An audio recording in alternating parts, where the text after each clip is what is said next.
घनश्याम जी, राधे राधे। महाराज जी, मैंने 1-1.5 साल पहले ब्रह्मचर्य के बारे में प्रश्न पूछा था। आपके उत्तर ने मुझे बहुत प्रेरणा मिली। आपकी आज्ञा से मैं रोज वो उत्तर सुनता हूँ और पालन करने का प्रयास करता हूँ। इस उत्तर में आपने कहा था कि मन विषयाकार हो जाता है। 5 इंद्रियों के द्वारा भोगों में प्रवृत्त होने में ये मन का स्वभाव है। उस स्वभाव को जो रोक सकता है वही ब्रह्मचर्य है। महाराज जी, मन की ये विषयाकार वृत्ति क्या होती है और इसको कैसे रोका जा सकता है? जैसे आपने जो देखा है इस अवस्था में, जो सुना है भोग संबंधी बातें, कुछ तो दिमाग में है ही ना। और पूर्व संस्कार में हम अन्य शरीरों में रहे तो हमारे संसर्ग संस्कार बने हुए हैं काम के। अब जैसे उनको जागृत करना है काम के, तो कोई मित्र आपको बताया काम संबंधी कोई बात, या मोबाइल में आपने देख ली, या कोई ऐसी बाहरी क्रियाएं देख ली, अब वो आपके काम अंदर संस्कार को जागृत करेंगे। तो अब आपके मन में वही चिंतन होगा, मैं इसे कैसे भोगूं, कैसे इस सुख को प्राप्त करूं। वो है वासना में मन, वो है तदाकार मन उसी काम में। और जहां काम जागृत हुआ तो फिर आप किसी न किसी क्रिया में उतरेंगे, और जब क्रिया में उतरेंगे तो नवीन संस्कार बन गया, फिर संस्कार से संकल्प, फिर संकल्प से संस्कार, वो फिर गंदा होते होते भ्रष्ट हो जाता है। हम पहले ही संस्कार को रोके। जहां हमारा मन किसी दृश्य को देखे हुए, किसी बात को सुने हुए, या किसी क्रिया को, तो हम वो जब हमारा मन तदात्म होने लगे उस समय राधा राधा राधा राधा राधा उसकी सुने ना, वो सुनाएगा आपको, वो दिखाएगा आपको, वो संकल्प बनाएगा। उस समय सुने ना राधा राधा राधा राधा राधा राधा राधा, वो डिलीट हो जाएगा, वो नष्ट हो जाएगा और हम बच जाएंगे। हमें कुसंग से बचना है, हमें मोबाइल की गंदी बातें देखने से बचना है।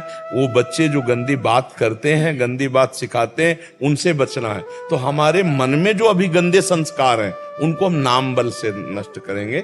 जो आपको नाम प्रिय हो वो उस समय नाम जोर जोर से जपिए, कीर्तन कीजिए। क्योंकि मानसिक अभी स्थिति बच्चे हो तो जोर जोर से कीर्तन कीजिए जो आपको नाम प्रिय हो। कौन सा नाम प्रिय?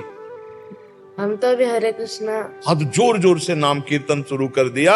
ये भगवान नाम जो है ये समस्त कामनाओं का नाश कर देता है। नाम संकीर्तनम यस्य सर्व पाप प्रणाशनम। ये जो पाप की प्रवृत्ति, कामना, वासना है, और जो पाप के हमारे अंदर संस्कार हैं, इन सबको भस्म कर देता है नाम कीर्तन। उस समय नाम कीर्तन कीजिए। जो हम चिंतन करते हैं ना अंदर अंदर, वही है तदाकार वृत्ति काम की। उसी वृत्ति का नाश करना है। समझ पा रहे हो आप? आपकी बुद्धि समझ में आ रही? हाँ। क्या और क्या जानना चाहते हैं? यही था महाराज, विषयाकार वृत्ति क्या होती है? उसी को तो कह रहे, तदाकार। जो विषयाकार कह रहा है उसी में तदाकार वृत्ति। समझ पा रहे हो आप? और कभी ऐसे कुछ चीजें देखता हूँ मैं तो लगता है मतलब जैसे कोई छोटा सा फैन है तो उसे और अच्छा कर देने के लिए। मैंने इसने खिलौने की दुकान में फैन देखा, उसको लगा कि वो इलेक्ट्रिक बनाऊं मैं, मोटर निकाल के उसे और आविष्कार और नया नया कुछ बनाऊं, तो उसी में मन लगा रहता है। माँ मुझे बोलता है कि वो ले लो, तो वो विषयाकार वृत्ति नहीं, वो कोई बात नहीं। उसमें देखना है कि भगवान इसमें कौन सी गुण वृत्ति प्रकट करते हैं इस शरीर में, जिससे जगत की सेवा कराएंगे। अब मान लो बालक ही है और उसके अंदर आ रही तो उसका सहयोग करना चाहिए। वो विषयाकार नहीं। भगवान क्या क्रिया कराना चाहते हैं इससे, जगत मंगल में क्या बनाना? एक वैज्ञानिक बनाना चाहते हैं, एक नेता बनाना चाहते हैं, एक समाज प्रिय व्यक्ति बनाना चाहते हैं। ये तो अभी पौधा है, ये कौन सा रूप लेगा तो उस पर हम नहीं जाते। हम गंदे आचरणों को रोकने पर जाते हैं। अगर ये पढ़ाई में पढ़ रहा है, विज्ञान में जाना चाहता है, उसका सहयोग करना चाहिए। पर वो विपरीत गंदे आचरणों में जाना चाहता है, उसको स्वयं आप रोकिए और उसको आप भी सहयोग कीजिए। हम धन्यवाद देते हैं, आप माता हैं और आप उसको मित्रवत, आपको मित्रवत अपनी माँ से अपनी बातें करनी चाहिए और आपको मित्रवत इसको उपदेश देना चाहिए। करता है। हाँ। संगति एकदम अच्छी है। हाँ। और बाहर जाता नहीं फिर। हाँ, इससे बहुत लाभ मिलता है। आशीर्वाद बदल नहीं, गृहस्थी में भी संत होते हैं। अगर आप इस वेश में भी रहो, अच्छे आचरण करो, समाज प्रिय व्यक्ति बनो, ये भी तो अच्छी बात है ना।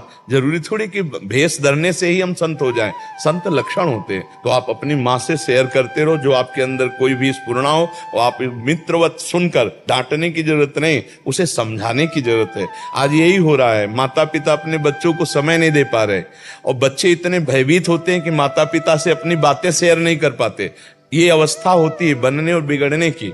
माता पिता को चाहिए कि अपने बच्चों को बैठाल कर दोस्त की तरह और कैसे क्या तुम्हारी दिनचर्या चल रही, कोई तुम्हारा ऐसा गंदा चैप्टर तो नहीं है, और डरना मत, हम हर क्षेत्र में तुम्हारा सहयोग करेंगे।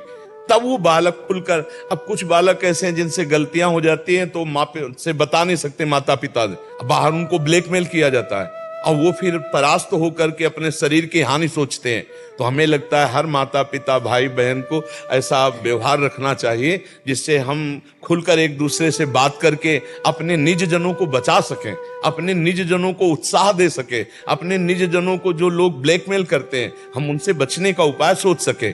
छोटे छोटे बच्चे, छोटी छोटी बच्चियां ऐसी परिस्थितियों में फंस जाती हैं और जरा इधर उधर हो गया, अब जिनसे इधर उधर हुआ वो उनको सता रहे हैं और वो अपने घर में नहीं कह सकती। तो मुझे लगता है कि माता पिता को खुलकर अपने बच्चों से मित्रवत व्यवहार करते हुए उनके जीवन को उज्जवल बनाने के लिए उनकी कमियों को ढूंढे और उनके सामने रखकर उनको दूर करें, मित्रवत मिलकर दूर करें। अच्छे बच्चे हो, आगे बढ़ो। माता आपका पिछले साल सुना था ना, तब से बहुत ही प्रेरणा हो गई। बहुत सुंदर। चल, थोड़ा व्यायाम करते हो?